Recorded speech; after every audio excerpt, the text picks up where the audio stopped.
there you are. Welcome back.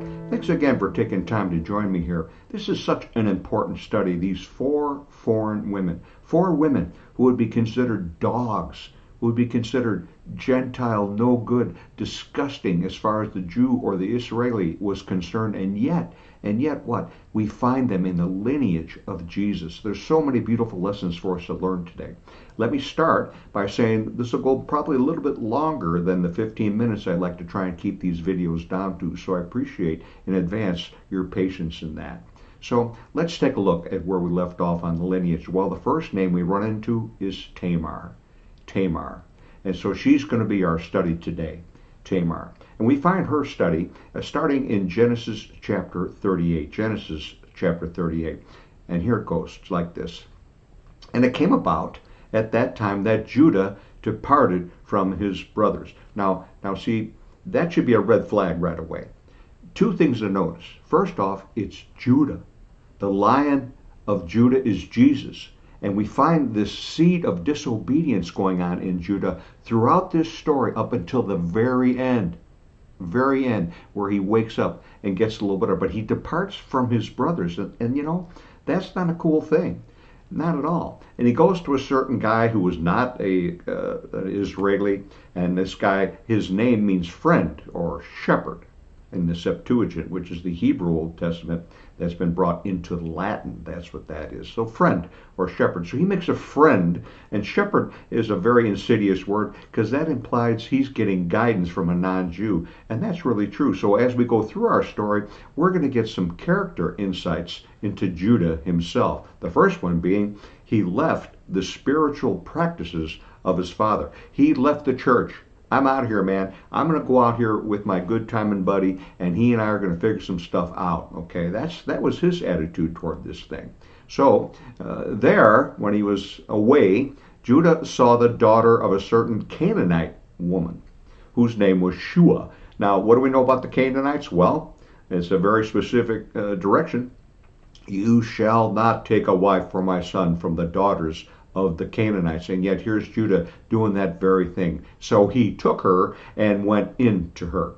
And so that is the fact. They had Congress, and what happens? He seeks, he takes. That's an insight into Judah that we're going to see happening again and again in this story. He gets what he wants. So she conceives. And over time, she bears 3 sons. So you can see this wasn't, I'm just going to go have a good time and weekend in Las Vegas where no one tells what's going on. He's living there a long time. So he begins to acclimate himself away from the God of Israel. 3 different children by this woman.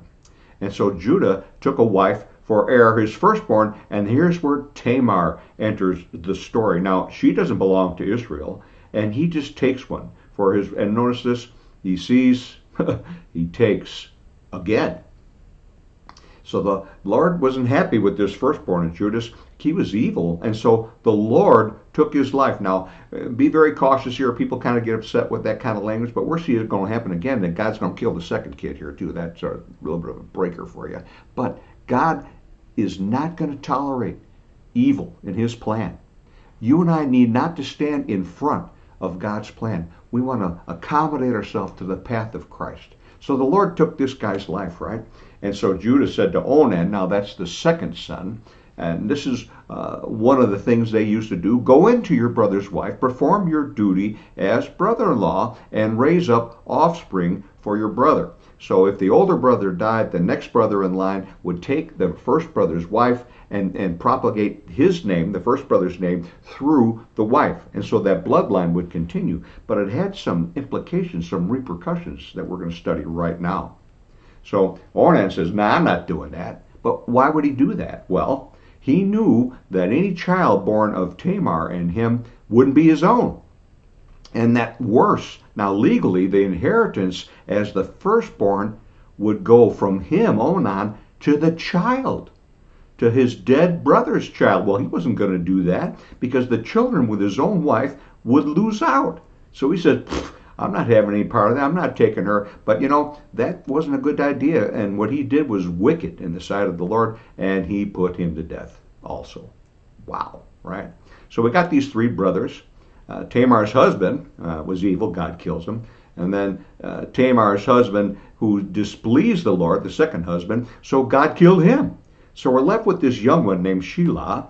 And so Judah said Tamar to his daughter-in-law, Tamar, hey, remain a widow in your father's house until my youngest son grows up. Now, there are some social implications in remaining a widow in her father's house. It was a disgrace. She's already been given away. She should be under Judah's roof by law, by custom. But he sends her to her father's house until her son grows up. But, Tamar has promised him as a husband, but Judah has never intends to give this youngest boy to her. He won't do it. He fears that he's going to die like the rest of his brothers. He's sort of blaming it on Tamar.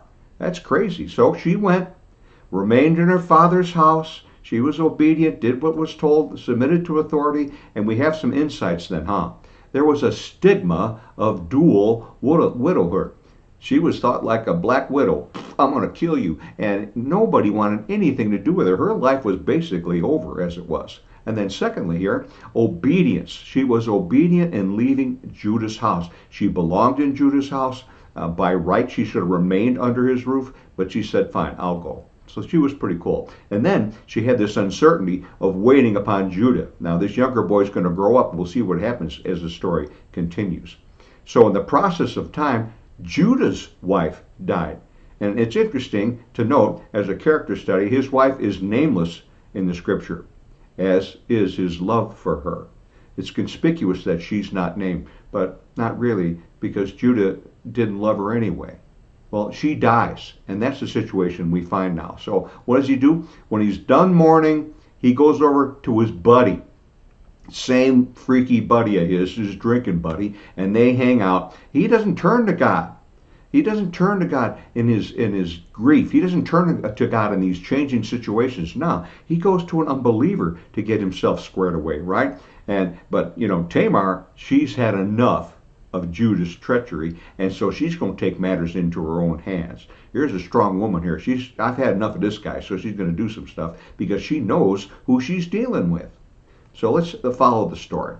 So she put off her widow's garment, covered her with a veil, wrapped herself up, and sat in an open place. Now, that's kind of Bible code that she was making herself available as a prostitute, that she would be available. That's how the prostitutes made their cash. They'd sit out in the open, they'd wrap up, and they'd sit in an open place, and they'd conduct their business, right? So, because she knows, because she saw the younger boy grown up, see, and Judah didn't give him as a wife, not at all. And so she was pushed into this precarious situation, and who comes along? Judah. And he sees her and tries to take her. Now, what's amazing to me is that there's no word of disguise going on here. It doesn't say that Tamar disguised herself so he wouldn't recognize her. It just says Judah sees her and he's impetuous like that. And so she says, whoa, if you want any of this stuff, man, you're going to give me some collateral. So he offers her a goat. Yeah, do this for a goat. She goes, nah, give me your signet ring, give me your bracelets, give me your staff. Oh yeah, and I'll take the goat as well. So she's a pretty tough bargainer, and sure enough, but he's enslaved to his short-term passions. He's just messed up that way, and so he goes, okay, but she wants long-term. She's thinking down the road. She knows this is Judah that she's dealing with, So she conceives and returns back to her widowhood. So she conceives after this tryst with Judah, and she conceives. But she's not to be found then when this Hira, good timing guy, comes with the promised goat, right? And so Judah says, well, let her keep all the other stuff. I don't care. I'll become a laughing stock, right? Because his pride was up there. He didn't want anybody to know what he'd been about, right? And so he said, let her keep the ring, let her keep the staff, his signet ring. That was his signature. That was his authority point. Oh, forget it. I'll become a laughing stock if they hear that. What a humiliating position. But he was subject to his own pride. So he says, let her have all my stuff. That's fine. But she's pregnant and she's living with her father. And so she must bear the social stigma associated with that. You can imagine, or maybe you can't, it's hard for me to imagine, that a woman in that time frame who's pregnant without a dad. She's got two husbands who are dead, and now apparently there's a third player in here somewhere, right? Must be a terrible thing for her. Excuse me. Well, Judah, he finds out she's with a child. Oh, yeah, so this is my daughter-in-law. She's pregnant, huh? Well, let her burn. Let's burn her. She deserves everything. Ugh. Well, she says, oh, by the way, I'll tell you who the father is. Look at this signet ring that I have. Huh. And Judah wakes up and says, she is more righteous than I, inasmuch as I did not give my son to her. You see, he understood that her position was righteous and that the wrong started with him. Had he done what he was supposed to do, none of these implications would have taken place, but he didn't do that. But God was working for good in this situation for sure. He confessed his evil treatment of Tamar. There she is, Tamar. And I think we can capsulize some of the things of her character here. Certainly obedience, patience. Look at these words, endurance. Look what she had to endure. And she was determined. And then at the end, she was justified because God justified her. He said, okay, Tamar, I have my arm of protection about you. So this is about the lineage of Jesus. And the first woman was Tamar. And that's where we left off on our verses. Perez fathered Hezron. Hezron fathered Ram. Ram fathered a very difficult name for me to pronounce, who fathered Boaz by whom? By whom? By Rahab. By Rahab. So Rahab is going to be the next woman, the next foreign woman that we talk about. And we're going to learn richness from her and her experience as well. So the goal then is lesson 56. I trust that you'll tune in for that, about Rahab, for the four foreign women. We want spiritual victory. That's why we're studying these four foreign women. They're going to teach us how to behave. They're going to teach us godly behavior. They're going to teach us what you and I need as hints to stay on the Jesus path. So until then, may God bless you as you go.